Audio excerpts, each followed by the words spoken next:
Mr. Popper's Penguins by Florence and Richard Atwater. Chapter 1. Stillwater. It was an afternoon in late September, in the pleasant little city of Stillwater. Mr. Popper, the house painter, was going home from work. He was carrying his buckets, his ladders, and his boards, so that he had a rather hard time moving along. He was spattered here and there with paint and calcimine, and there were bits of wallpaper clinging to his hair and whiskers, for he was rather an untidy man.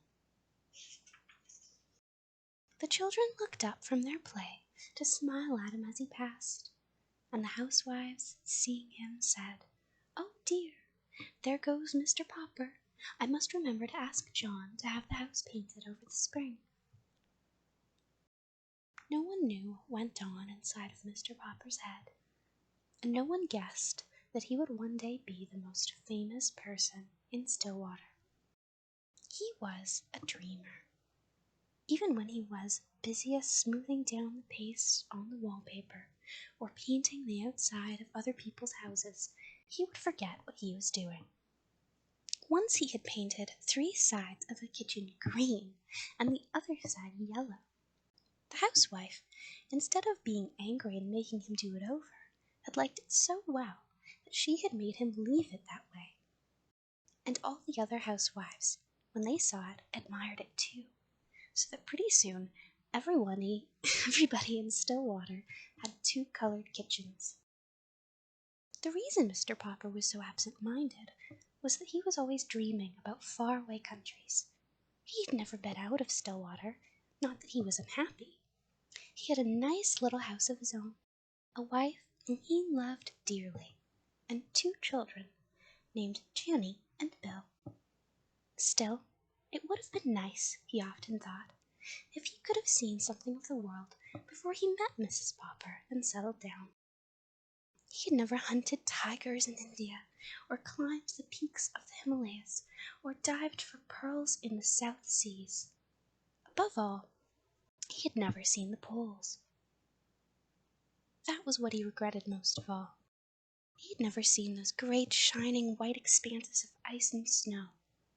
How he wished that he had been a scientist instead of a house painter in Stillwater, so that he might have joined some great polar expedition. Since he could not go, he was always thinking about them. Whenever he heard that a polar movie was in town, he was the first person at the ticket window, and often he sat through 3 shows. Whenever the town library had a new book about the Arctic or the Antarctic, the North Pole or the South Pole, Mr. Popper was the first to borrow it. Indeed, he had read so much about the polar explorers that he could name all of them and tell you what each had done. He was quite an authority on the subject. His evenings were the best time of all. Then he could sit down in his little house and read about those cold regions at the top and bottom of the earth.